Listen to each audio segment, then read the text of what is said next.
Get this all ready to go today. Maybe we can, I don't know. We're going to try.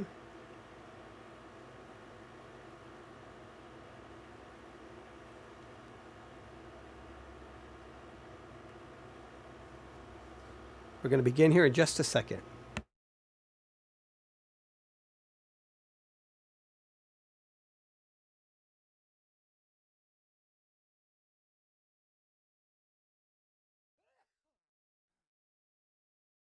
All right, ladies and gentlemen, we're going to begin here in just a second. I'm sorry, I'm trying to do about 50 different things here. Maybe here we go. All right. All right, we'll begin here in just a second.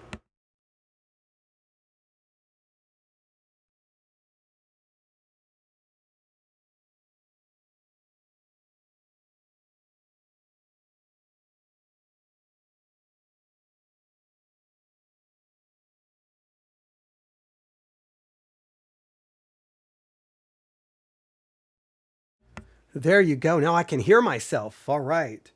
I think we have that ready to go. Oh, I forgot to go to YouTube. Yeah, sometimes this is one of the situations where I wasn't ready to go live. I just accidentally hit the start streaming button, and the next thing you know, I'm like, oh boy, here we go. So I've got to get everything ready really quick. I'm going as fast as I can. Turning that off. I think we're good to go there. I don't think my sound, hang on, let me check here. I believe my sound is okay. Let me look here. Yes. All right, we have that ready to go. All right, ladies and gentlemen, we have a lot of things going on. So we'll try to, well, we're not going to talk about a lot of them. We're going to try to accomplish mainly one basic thing here, and then we will, then we'll get started. Hang on, can I find, hang on, I'm going to go back here. Maybe, where is it? Maybe it's not listed here. Oh, no, hang on. Let me go. That's an interesting... Well, ladies and gentlemen, we may have a problem here. Okay, hang on one second. I'm going to look here. There we go. I'm just going to open it up here. I'm going to hit copy. I'm going to bring it over here. Give me 1 second. I'm sorry. I'm having like 50 things going on, and like I said, I was not ready to go. Now we are ready to go. Ladies and gentlemen, we're going to go live here in just a couple of seconds. Thank you so very much. Thank you, Canada, for tuning in. North Carolina, I believe Texas. I believe someone from Texas is listening. If you are, thank you so very much. And I think we're ready to go. Like I said, I was not actually ready to go live. I just accidentally hit the start streaming, and then I'm like, well, here I am. What do I do now? So we're good to go. I guess I could have stopped it, but, you know, I was getting ready to go live anyway. So I think we're ready to go. Ladies and gentlemen, without any further delay, we go live in 5, 4, 3... Hang on, do I need it? I guess maybe I need it. 5, 4, 3, 2, and 1. Looking at our world from a theological perspective, this is the Theology Central Podcast, making theology central. Good afternoon, everyone. It is Tuesday, August the 11th, 2026. It is currently 5:40 p.m. Central Time, and I'm coming to you live from the Theology Central studio located right here in Abilene, Texas. Now, we have a lot going on here. This is going to be a relatively kind of quick episode. What I'm trying to do today is I'm trying to mix it up a little bit, right? we were doing a lot of episodes about the pronoun situation. And I think all of those have been very important. In fact, the episode I did today, the pronoun situation still presented itself, even though the goal was not really to talk about pronouns, okay? So earlier today, give me 1 second here, earlier today, maybe if I can get this to work here. All right, here we go. So earlier today, I did an episode entitled Ellie Limebear, Give Me Joy. And we talked about the #1 Christian song in the UK currently. And she was signed by a major record label. I think she's the first Christian artist to be signed to that label. So we took the song apart. We examined the lyrics. We looked at the theology. The episode went much longer than it probably should have. But it's hard for me to work through lyrics in a relatively quick fashion and feel like that I'm being fair to the lyrics. So we did that. So we covered that, and I wanted to change things up. So hopefully you'll find that somewhat beneficial, and hopefully you've checked out the song, and hopefully you've drawn your own conclusion about how you kind of look at it and how the song ends, and should that have been the thesis, or, well, we could get into all the interpretive questions we could raise about it. So we did that. Then sometime after I did that episode, I was sitting here minding my own business, and all of a sudden I get an email, and the email said breaking news. And I'm like, whoa, what's the breaking news? So I got my sound effect piece of paper. Breaking news. And I'm like, what is the breaking news? And the breaking news is the Council of Nicaea Church found ? Have they found the church that basically hosted and held the Council of Nicaea, one of the most famous councils in church history, the one every Christian should at least, I think if you take the Council of Jerusalem found in the book of Acts chapter 15, and then the 7 ecumenical councils, I think all Christians should know these councils, know at least what happened, have some basic understanding of them. Maybe we'll need to do... I've done a series talking about them a long time ago. Maybe it's time to revisit them. So maybe we'll see what we can do on that. But I'm like, whoa, they found it? Now this is what the headline reads. Archaeologists discover 1,700-year-old structure at ancient site. So archaeologists in Turkey have unearthed 1,700-year-old church, the very site believed to have hosted the pivotal Council of Nicaea. Now, I have not done any other research on this to know exactly what they found. Is this one of those things that was already found, but it didn't get a lot of press coverage, and then all of a sudden today it's sent out by a Christian website as, look, it's breaking news. I don't know. I don't have any of the facts. I do know this. If you use the Church One app, I did send out a notice with a link to the article. So if you don't use the Church One app, see what happens? You're way behind. You're in the dark. Oh, there is something. Hang on. If I go, I'm going to look at something. I just thought of something. Sorry, I'm coughing. I'm going to look at something. This is not really the point here, but if you go to the Sermon Audio app and look up Theology Central, do the notices even show up on the Sermon Audio app? If you look up, I don't see them. No. Hang on. I'm looking here. Theology Central. Okay, there are all sermons. All right, there's the sermons. There's the speaker. About us. No, you don't see the notices. Hey, people for Sermon Audio. If the notices, get the notices for the Sermon Audio app. They show up on the Church One app. I'm pretty sure they show up on the Church One app. I know they show up, I think they show up on the Sermon Audio website. Hang on, let me go to the Sermon Audio website really quick.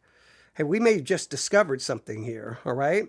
I don't know why I didn't catch this sermon. I'm going to Sermon Audio. All right, Sermon Audio. Go to Theology Central. There's a home sermon series notices. There's the notice. There it is.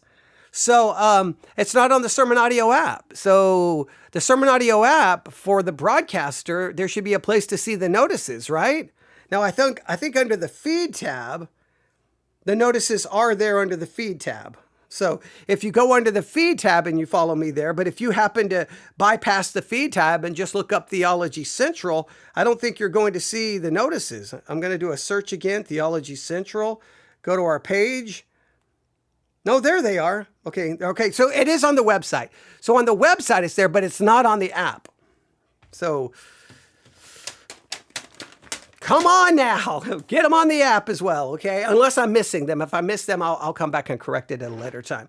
So that is some interesting information, and we'll continue to follow it. I mean, that's pretty significant if they find it, because I mean, that you talk about one of the most significant councils in church history.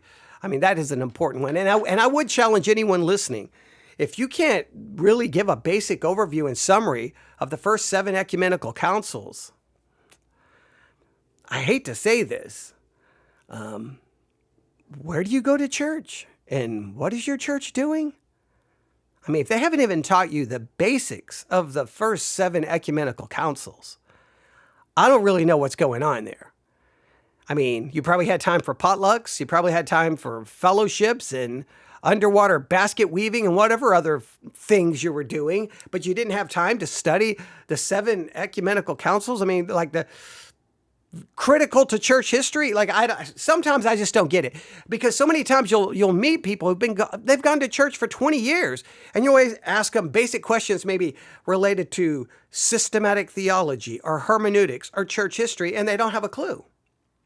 But they'll tell you, my church is amazing. My church cares about doctrine. And it's like, no, obviously you don't care about much of anything.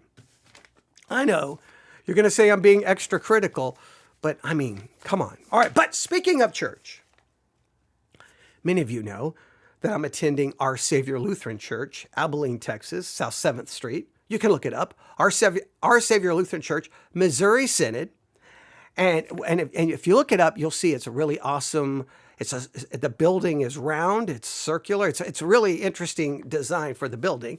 But in that particular Lutheran church, pretty much not every week you go, at least every month when you go, they will have some kind of book available, telling you about a book, offering the book. They'll have it for a discounted price, at a table, somewhere in the building. And the last time I went, they were offering a book entitled Dinner with the Doctor. Dinner with the Doctor. And I'm like, oh, I wonder what this is. Well, the full title is Dinner with the Doctor, Luke's Gospel for the Hungry. And I'm like, that could be interesting. Dinner with the Doctor, Luke's Gospel for the Hungry. So here's what we're going to do. Just to mix it up today, we've been doing all the pronoun work, working in Luke chapter 12. We've done a lot of sermon reviews. So I like changing it up. So we've talked a little bit about music. Now we move to a book. Dinner with the Doctor, Luke's Gospel for the Hungry. So I'm going to tell you about the book. Now, I was not able to get a copy on that particular Sunday. I didn't know exactly where I was supposed to go. I'm still not used to everything there. And so I didn't I probably could have bothered people like, hey, where's the book? But I didn't bother anyone. I kind of come in, do my thing, and leave. But I definitely wrote it down, and I'm like, I'm going to get me a copy. But I realized that it was $18 to get a copy. And I'm like, okay. I'm gonna put that down on my my wish list. I will come up with $18 and get me a copy at some point. So at some point I'm going to get the book. But then today, I'll explain what happened. But here's a little bit about the book. All right, Dinner with the Doctor, Luke's Gospel for the Hungry. All right, and then here's the description. Have you ever wished you could sit down with the gospel writers and ask them questions? Do you wish you could have answers to the who, what, when, where, and why of Luke's gospel? I'm like, you're speaking my language. Who, what, where, when, why? I'm always telling us to figure that out. Who, what, where, when, why? And who is you? And follow the you. Okay, all right. I won't go back into the pronoun series. And I'm like, okay, this sounds interesting. And then it says, Dr. A. Andrew Das,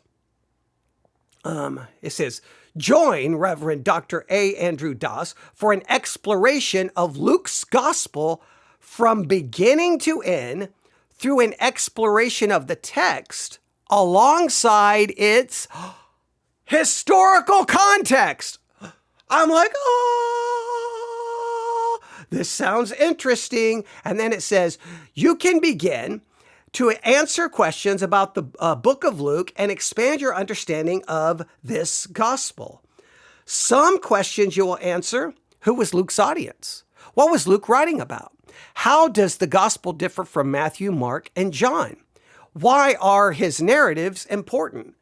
How is Luke's text interpreted? Wow. That sounds awesome. That sounds interesting. I'm not saying I'm going to agree with everything in it. I'm fascinated. If I could get a copy of the book, I am fascinated to see how he handles Luke chapter 12 and the section that we've been working on. And remember, I kind of threw out we'll call it my interpretive hypotheses.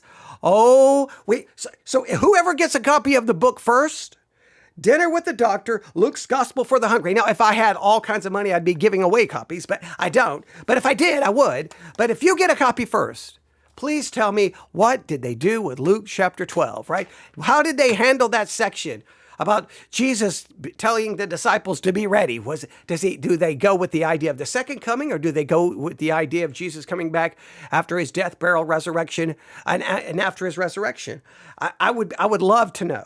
So, at one point, I was going to turn on the microphone and tell everyone about the book, but we've been so busy. But then I happened to have Spotify open, and I was just listening to music, and all of a sudden, Spotify, because the main page, it changes frequently because it'll change based on what you're listening to. It'll be like, oh, since you're listening to this, check this out. And I use Spotify kind of as a maybe third or fourth podcasting app.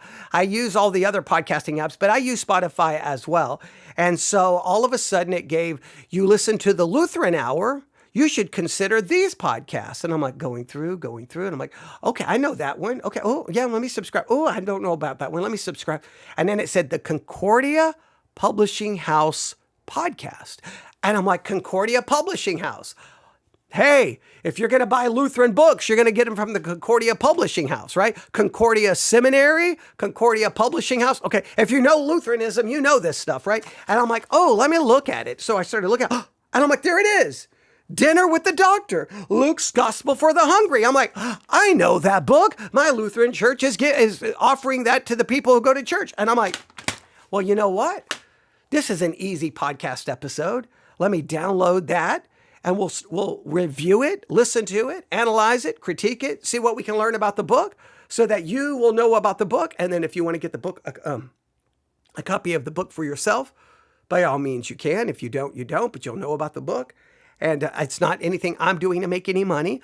I don't have like a special link, to Amazon where I get any benefits.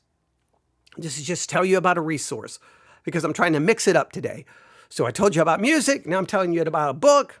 Yeah, just trying to add variety. I do apologize that I've almost started coughing a number of times, but here we are. So let's listen to it. Are you ready? Ladies and gentlemen, Dinner with the Doctor, Luke's Gospel for the Hungry from the Concordia Publishing Podcast. Here we go.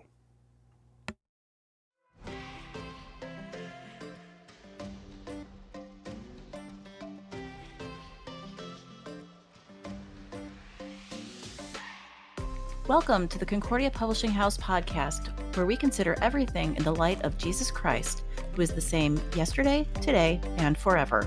I'm your host, Elizabeth Pittman. In his new book, Dinner with the Doctor, Luke's Gospel for the Hungry, Dr. Andrew Doss takes readers on an exploration of the who, what, when, where, and why of Luke's Gospel.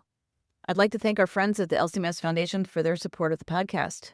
How can your congregation turn significant financial gifts into a long-term funding source that blesses your congregation for generations? The LCMS Foundation was created to provide these professional investment services to LCMS churches, schools, and RSOs. They've helped hundreds of congregations create, manage, and grow endowments using investments tailored to each congregation's unique goals and needs.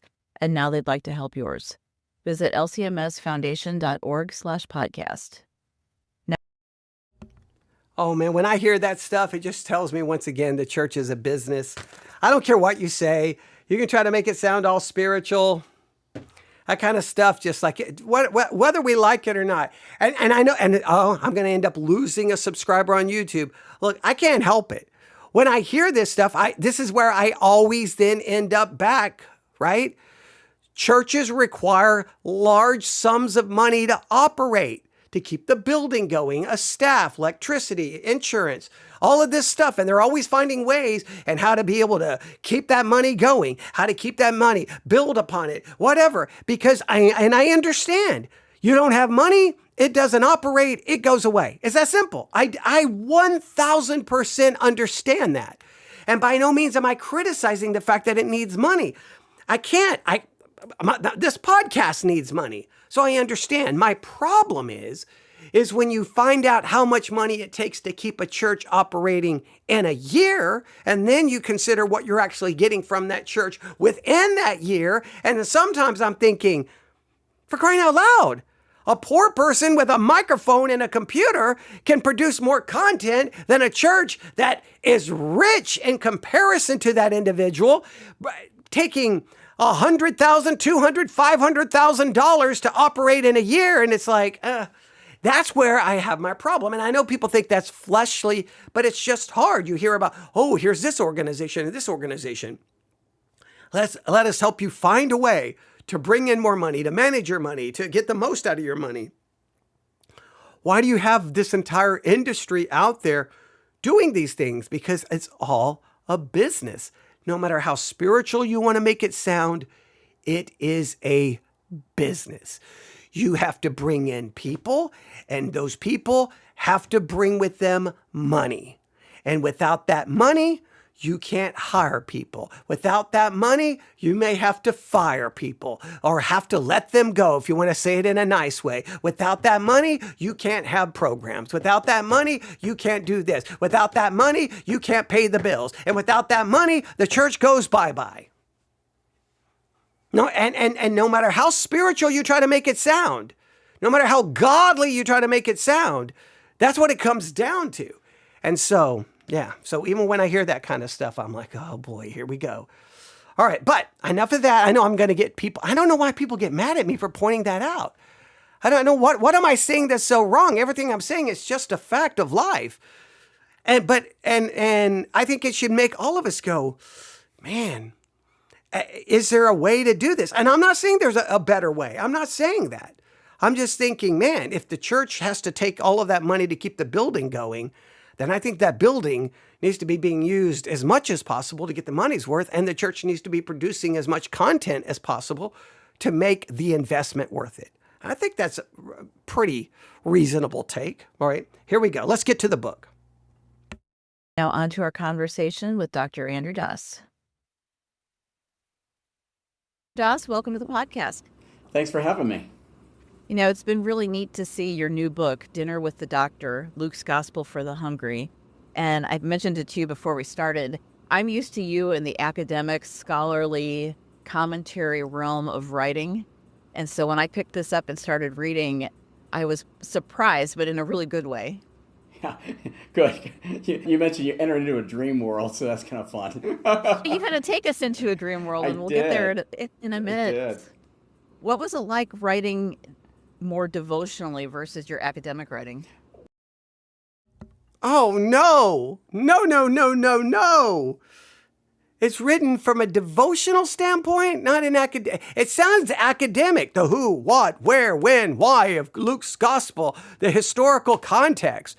I guess if you can do a devotional and you give the historical context and you give the who, what, where, when, why, then maybe it would be a devotional that I wouldn't burn. Okay, I don't burn books, you know that. Okay, hypothetically speaking, I want to throw as far as humanly possible because you know how devotionals drive me crazy. So now I'm very interested.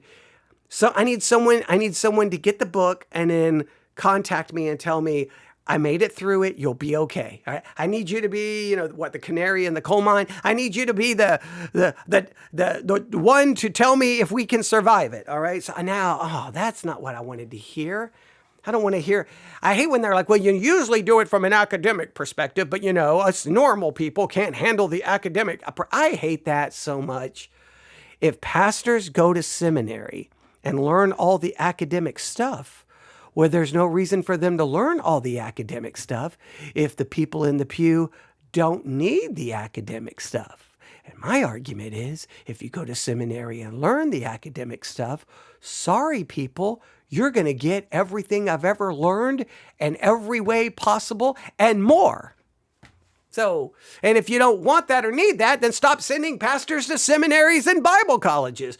Just let them stand up there and read the Bible. Well, you look at most preaching, I don't even know why they went to Bible college or seminary in the first place, but okay. Let's see if a devotional approach, are we going to get a red flag? Let's find out. Here we go. I still do a lot of guest preaching and pastoral work on the side, so it's just a different side of me than the academics. But for many years, it's been a long time coming, and I'm really thrilled to be able to do this one. Well, this is a neat start to what will be a series from you on the. Now, did you hear? The preaching is different from the academic side. I cannot stand that. Why is preaching different from the academic side? I hate that. Oh, over here, we're doing academics and we're digging in and we're doing church history and we're doing theology and we're doing exegesis and we're looking at the original languages and we're looking at textual variants. But over here in the pastor side, we're like, hey, we're going to dumb it down and treat you people like you're fourth graders. See, there was a man named Jesus. Everyone say with me, Jesus. Okay, he was born in Bethlehem. Say Bethlehem. Okay, he was conceived by the Holy Spirit, born of the Virgin Mary. Okay. He did good. He didn't do anything bad. Okay. Oh my goodness. Why? Why is there a difference? The academic and the pastoral office should be the same. You're there to equip, to preach all of it, to dig in, to struggle, to wrestle, not to dumb it down so you can get out and fit at the top of the hour and get to the buffet on time. See, that's why. This is why I think some people, the more people, and I think this is what happens, the more you study and the more you dig in and the more you become theologically minded, hermeneutically minded, church history minded. I think in many cases you wake up one day and you know what you realize? I hate to say it. The church isn't for you. The church is where you go and you get church language, you get Christianese, you get, I don't know, cliches, you get propaganda, you get a little structure, so you get a little bit of Jesus and you can get out on time. People want 3 points. They want an illustration. They don't want all of that stuff. They claim they do, but everyone keeps going to churches that has all of the, hi everyone, welcome everyone. And it's like, we're not gonna really, now they may give the appearance of digging in, but, and look, there are some churches that do, but I'm just saying that right there, you just heard it. He drew a distinction between the academic side and the pastoral side. I think that distinction needs to be obliterated. We need to nuke that distinction.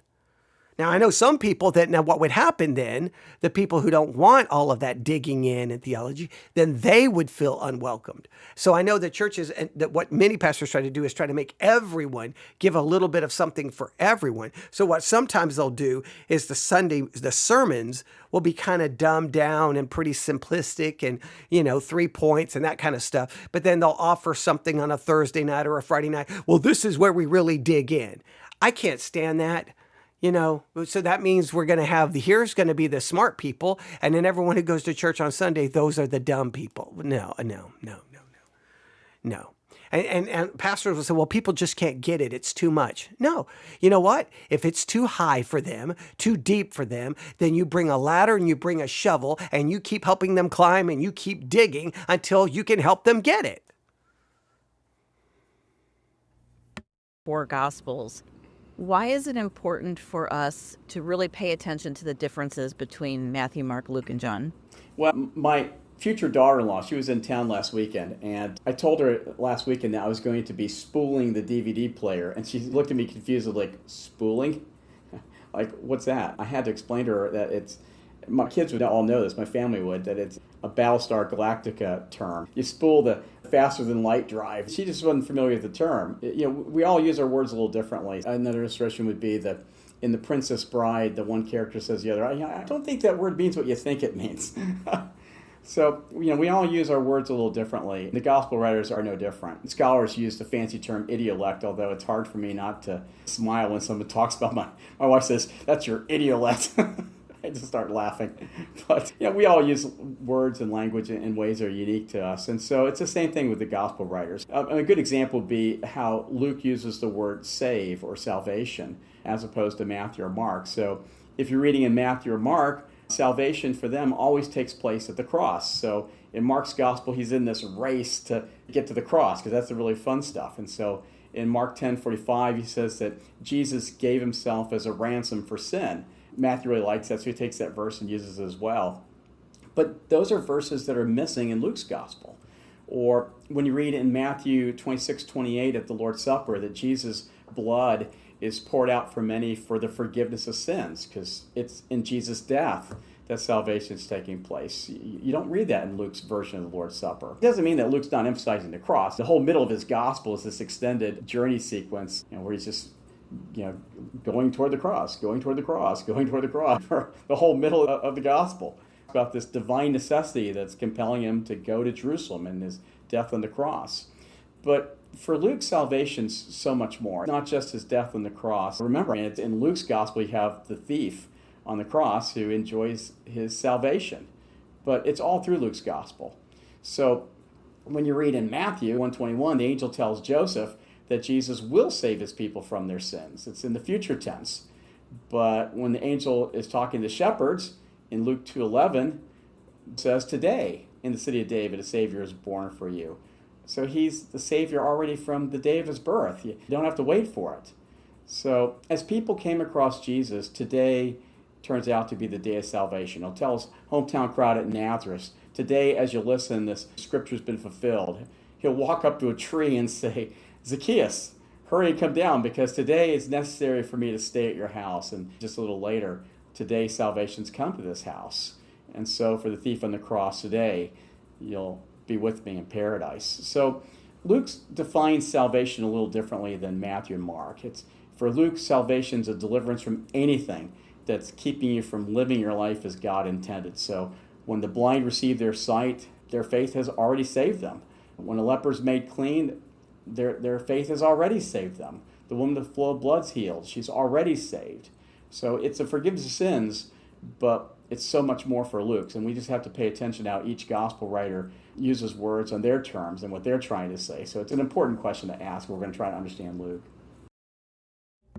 Okay, now that doesn't sound too devotional, and that's very important to draw distinctions, how language is being used within the context in which we find that language. So, all right, I'm back to feeling a little better. When he started talking about the devotional, it sounded like you're dumbing it down. I got way nervous. So it sounds like it could still be a very interesting book. Let's get a little bit more here.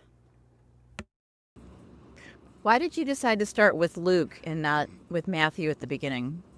To get at that, we'll do it a slightly roundabout way.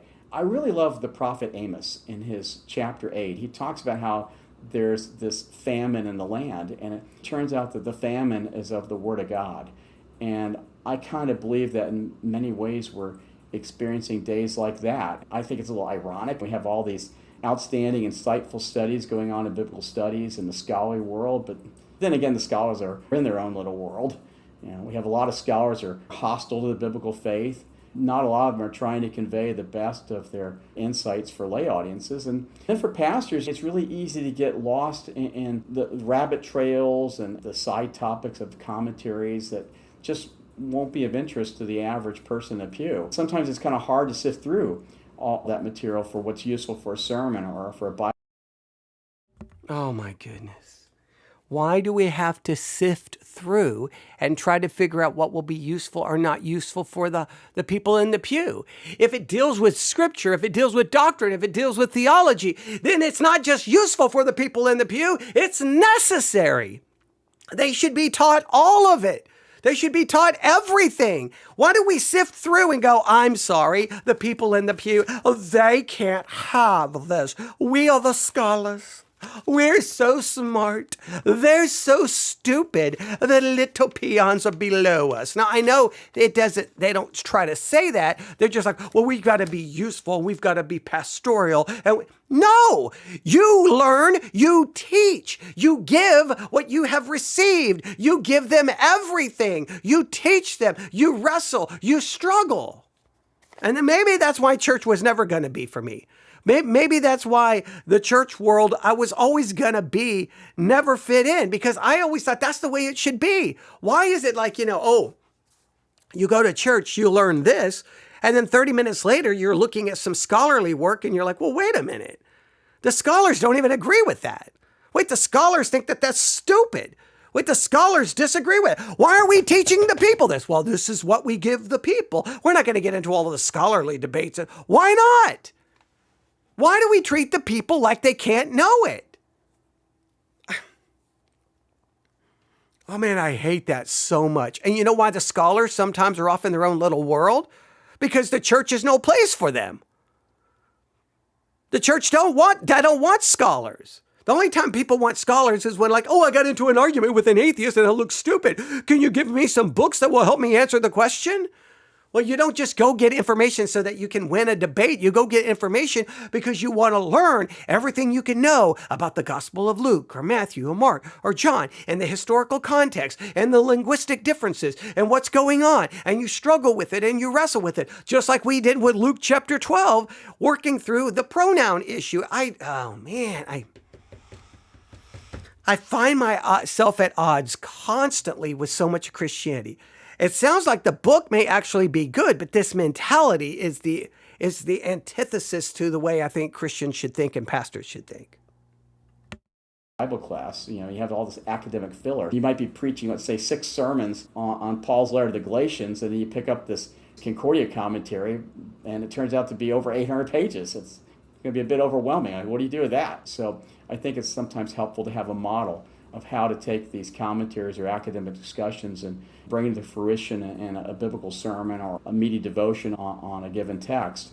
So why Luke? When I was thinking of all 4 Gospels, one of each of them, well, the material for Luke was just further along than the other 3 Gospels. I wish I could say there was some larger, well-thought-out scheme for why I chose to do Luke first, but there isn't. Practical. You got me there. That's all right. No, but you're right. Our scholars and our pastors see so much more of the commentary and the depth and the research that's gone into all of this than we do in the pews. So it's... The reason you don't see it in the pew is because the stinking pastors and the stinking scholars don't think the people need it. And this is why this is where I get mad. On one hand, I get mad at the pastors and the scholars for thinking the people shouldn't get it and they don't give it. But on the other hand, you know who I get ticked off at? The stinking people in the pew. Because if you don't want to know it and you don't care about it, then just shut up about how, oh, Jesus is so important. The Bible is. No, it's not. You want your little sermon and you want to get out on time and then you want to be done. And then you go around talking about Jesus, and then anybody who actually studies listens to you and go, what are you even talking about? Well, we don't get to see all this information. Who's stopping you? Now, there was a time you may be limited by resources. You didn't have the money to buy a book or get access, but it's 2026. You can read everything about the church, the 7 historical councils, all the 7 ecumenical councils. You can read the church fathers. You can read, my goodness, you can read commentary, systematic theologies. You have access to everything. So if you're in the pew and you haven't seen it, it's because you don't want to see it. Now, at the same time, I blame the church leaders, but no one was stopping you. When I was a teenager and I didn't have the money, I just went to the libraries and I sat there, and if I couldn't check out the books, I looked at the books, read the books, wrote things down, and did what I could to learn as much as I could about theology, doctrine, and church history. Not because I was spiritual, because I could possibly leave the library and go do who knows what sin. Okay, I'm not saying I was better than anybody else as far as godliness is concerned, but the point is the information was there, and it's always been there if you're willing to seek it out. And if you're not willing to seek it out, stop then making excuses, because nobody was stopping you. But man, this mentality, you guys get to see all the stuff, but us poor people in the pew, oh good gracious. I am so tired of that. Just kind of different levels. And so I appreciate intentionally looking at ways to impart some of that to those of us who don't do the same scholarly research. Yeah, if you're a pastor, when do you have time to read 800 pages when you're doing a 6-week series on Galatians in your pulpit? It's just too hard. You don't have that kind of time. So can we find a way to make this more manageable? Mm-hmm. What Luke's gospel, what did you find that is unique from Matthew, Mark, and John? Here's the thing. If there's an 800-page commentary on Galatians or 800-page commentary on Ephesians, and the pastor doesn't have enough time to go through it, so you need more manageable ways. One, okay, what is the pastor doing that he doesn't have the time to work through the book? But can you imagine this? You're sitting in the pew. You get little sermonettes, you get sermons on Galatians or Ephesians, but come to find out, there's literally an 800-page commentary on Galatians or Ephesians. Just imagine how much you don't even have a clue. If you get little sermons, just imagine, and yet here's the thing that ticks me off. The people in the pew will be the most arrogant, condescending, I've got it figured out. You're just wrong, Pastor. You're just an idiot. And you're like, well, here's an 800-page book on it. I've read it. And it won't even matter. The thing is, the people in the pew think that they get a little sermon and they've mastered the material. And sometimes you know what the best way to fix that? Go, hey, oh, you want to argue with me about Galatians? Here's an 800-page commentary. Have you ever read one page of it? Then maybe stop arguing, because maybe you don't know everything. And even if you read the 800-page commentary, you still don't know everything. But the weird thing about the people in the pew, they don't want to do all of that work. They don't want to go to Bible college. They don't want to go to seminary. They don't want to do academic research. But then they'll be like, no, you're wrong. You're wrong. You're wrong. You're wrong. You're wrong. You just post something, 5 seconds, someone on YouTube will tell you, you're wrong. You're wrong. You're like, okay, well, wow. Where did you go to Bible college? Where did you go to seminary? Well, I didn't, but you're just wrong. Okay, well, isn't that fascinating? So that's another, I say in some cases, I think the best way one of the best ways to destroy pride, to destroy that kind of arrogance and self-confidence where you're so self-assured, is by being confronted with how much you don't know. I always say it, I can't remember which Bible college it was. The professor's perspective was, I'm here to show you how much you don't know. So that when you leave, you don't walk away thinking you do know. You walk away thinking, man, there's so much I still don't know. That's what keeps us humble. No matter how many times I've read or studied something, the next time we're doing a podcast episode about it, I'm like, oh boy, what about this? I don't even know how many times I've read Luke 12 and the verses we've been working on. And then we start struggling with it. And the next time I may be struggling with it again. The key is if you dumb everything down to a 7th grade level, then the adults in the pew think that they've mastered it. What they need to realize is there's an 800-page commentary that we didn't even cover 3 pages of. That probably tells you there's a lot that you do not understand. It's like I can't stand when people will argue with me about 1 John. Oh, it's a test to prove whether you're saved or not. I say, whoa, slow down. What about it being a polemic against Gnosticism? Oh, of course. We're never going to discuss that. Or when people start arguing about Hebrews, and it's like, whoa. Hebrews is dealing with the coming destruction of the temple in 70 AD. What are you talking about? And it's like, oh my goodness, so many times it'll be like, what are you? And it's like, these are very well-known situations, but nope. They went to church, heard a few sermons, and now they think they're experts. Well, they think they're experts because we dumb it down and everyone thinks, oh, there's not a lot to this. It's pretty basic. It's pretty simple. Are you kidding me? There's not one simple thing in the Bible, considering no one can agree on one little thing in the Bible. Yeah, Luke has some really interesting motifs in play that he loves. It could be the role of women in the story, or possessions, or my personal favorite is food. My wife will tell you, I really like food. The problem is I like all the wrong sorts of food, like junk food. I do have a problem. So what's your favorite junk food? McDonald's, lots of chocolate and Krispy Kreme donuts, because actually that's, most people don't realize, but we scholars know that manna has been rediscovered. In the form of Krispy Kreme donuts? There are no calories. You can eat as much of it as you like. So it's guilt-free. So if you have a Krispy Kreme near you, this is an ad from our sponsor. So yeah, I do have a problem. So I can identify with Luke's gospel because Luke has, it turns out, 19 meals with Jesus, and 13 of those meals are just in Luke. It looks like Jesus shares my problem. He's always eating, it seems. So he gets accused of being a glutton and a drunkard by people, that kind of reputation. He gets faulted for eating with all the wrong sorts of people, the filthy tax collectors and unclean sinners.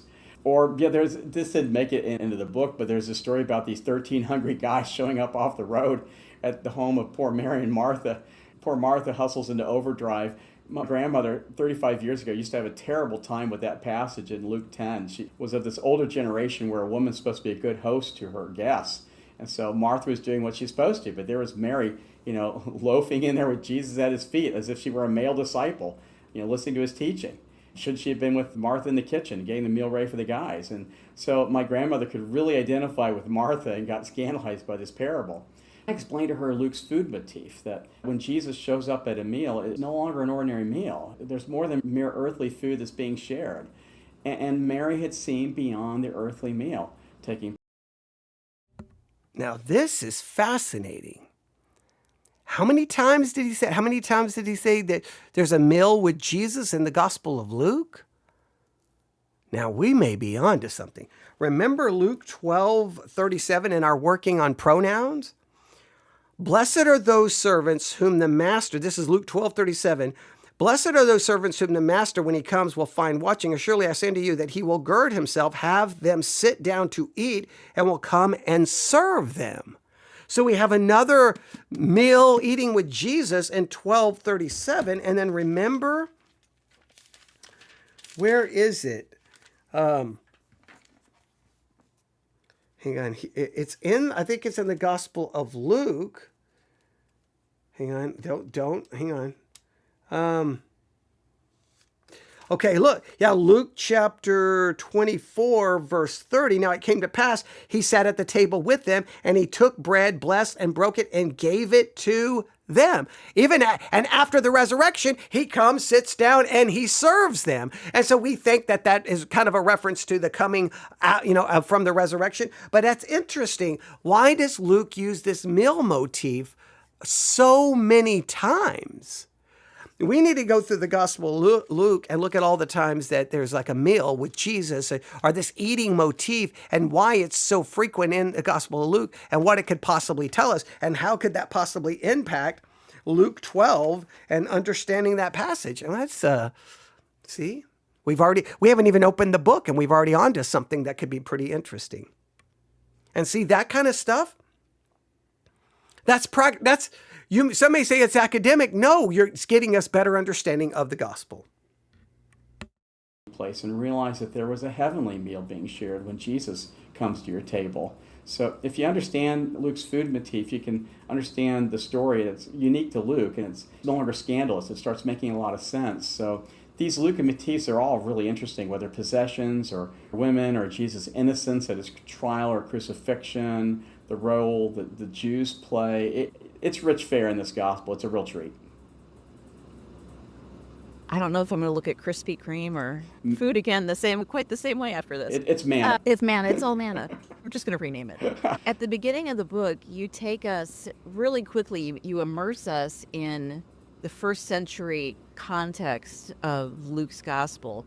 Why is it so important for us today to be able to understand what that context looked like as we're reading the gospel? Yeah, it's really important to remember that Luke is writing his gospel for a first century audience.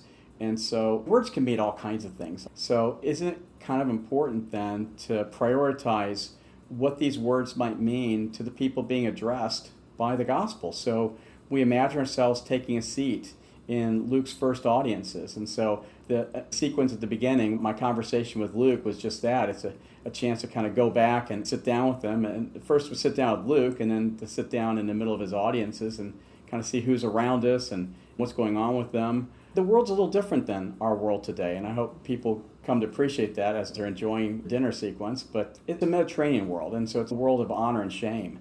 And so a really good passage that illustrates this would be in Luke 16. Even a lot of pastors struggle with Luke 16, the unjust steward. I've heard a lot of them say that the unjust steward just wasn't really very good at his job, but he was actually great at his job. That's why he went around to all the place showing off his wealth. Look at me, look at all my money. And it's why he could slash the master's profits when he was scheming a little later. Now, the problem wasn't that he was a bad servant. He was actually quite good at his job. But all that showing off of wealth became an affront to his master's honor. And so it made the master look bad, as if he didn't have control over his managerial servant. And so to regain that honor, he has to fire the servant. Well, the servant's kind of clever here. If he's shamed his master, if that's a problem, I've shamed my master by this showy display of wealth, then how about I restore my master's honor? And so it's very clever. He goes out and he reduces all the debts that people owed his master before any word gets out that he's been fired. He reduces all their debts.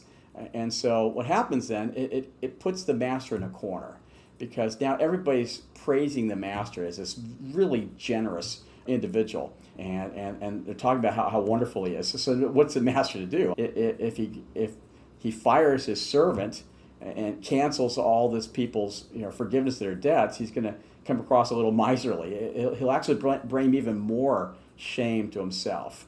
Or he can keep his servant on, and now his servant has solved the problem of the shame that he brought to him by bringing to him just even greater honor. And so this is a servant who's been successful before, and he'll be successful even now. He's going to be successful in the future. But it's a lesson for us that we want to use our gifts to the glory of God. So if even the world can be shrewd in how they use gifts for the glory of the Lord, why can't we for the sake of the Master's kingdom? So you get a little glimpse here that first century, if we can imagine what it's like in the first century, those honor and shame conventions, well, it becomes the key to reading this often misunderstood parable. All right, we'll stop there. You can listen to the rest of that conversation by looking up the Concordia Publishing House podcast. Look for the episode Dinner with the Doctor, Luke's Gospel for the Hungry. If you want a copy of the book, Dinner with the Doctor, Luke's Gospel for the Hungry, you can find it on Amazon. Currently, they have 6 left. That's it. Only 6. So if you want one, go get one. And you may find it. I mean, there's a lot of things he's talking about. The first century historical context, the motifs, all of that sounds good. I do not like the whole language of, this is too scholarly. We've got to dumb it down for the average people. You know how I loathe that. I think that should just be, that whole thing is just ridiculous. And I yell and scream about it. And that's why so many people who go to church, where do they find their spiritual food and nourishment and learning? And they find it outside of the church. They find it on podcasts. They find it on YouTube. They find it on AI. They find it in books. They find it in a Christian bookstore or a library somewhere. Why? Why do they have to go somewhere else for all the spiritual nourishment, all the spiritual food, all of the encouragement, all the challenge, and all the knowledge? Because they're not getting it in church. But in many cases, Christians don't care because they don't go to church for that. They go for personal relationships, fellowship, and I don't know, community or whatever new buzzword about basically needing a friend to hold hand and sing and sit around and sing Kumbaya. Great. But my goodness, if you're going to go to church and you have to go outside of church to get all of these other things, why does the church keep getting all the support and those other people trying to give you all those things don't? That's where it can get frustrating. So, but hey, I'm never going to resolve the problem with how the church does things. Never, because the reality is a lot of people in the church don't really want all of that scholarly stuff and the theological and the hermeneutical, exegetical. I think most churches don't. I just wish the people in the pew would just admit, you know what? I don't care about all that academic stuff. I don't care about all that doctrinal stuff. I don't care. I just want a little sermon and a little bit of Jesus and I'm good. And as long as they will just say that and not then try to argue and say, but you're wrong, you're wrong, you're wrong. Well, then, okay. But you can't on one hand act like you don't want to do all of that work, but then tell all the people who do the work that they're wrong. That's where my problem is. If you want just a dumbed down, watered down version of Christianity without getting into all the weeds and all the difficulties and all the wrestling and the struggling and all of that information, and you just admit that, then I can be like, okay, you've got your little church with your little whatever, great. And for some people, that's what they want, and everyone can go there and be happy. The problem is those of us who study will typically find ourselves going, I can't do that. No, I gotta do something else. And so, but hey, that's how it's always going to be. It's not always going to be able to work for everybody. And at the same time, if a church went let's go deep, they would probably lose half of their congregation. So what do? You got to appeal to what the masses want versus what the minority wants, because if you just focus on the minority, you're going to have a church of 7 people, and dear pastor, you're probably not going to get paid. So, yeah, what do you do there? But in the meantime, it sounds like the book, even though it's devotional in nature, looks like it at least goes in the right direction. I'm going to try to get a copy at some point, but if you get it first, how does they handle the Luke 12 passage? And what do you think? Dinner with the Doctor, Luke's Gospel for the Hungry. I'm going to stop because it is 6:31, and you know what that means, ladies and gentlemen? The Indiana Fever game started 2 minutes ago, and I am not in front of my television, so I'm going to have a panic attack right now, all right, because I'm running behind, but I'm going to start it over when I get down there. All right, thanks for listening. I hope that you got a resource to consider, and even if you don't, we had a pretty good conversation about, well, some interesting things. Thanks for listening. God bless.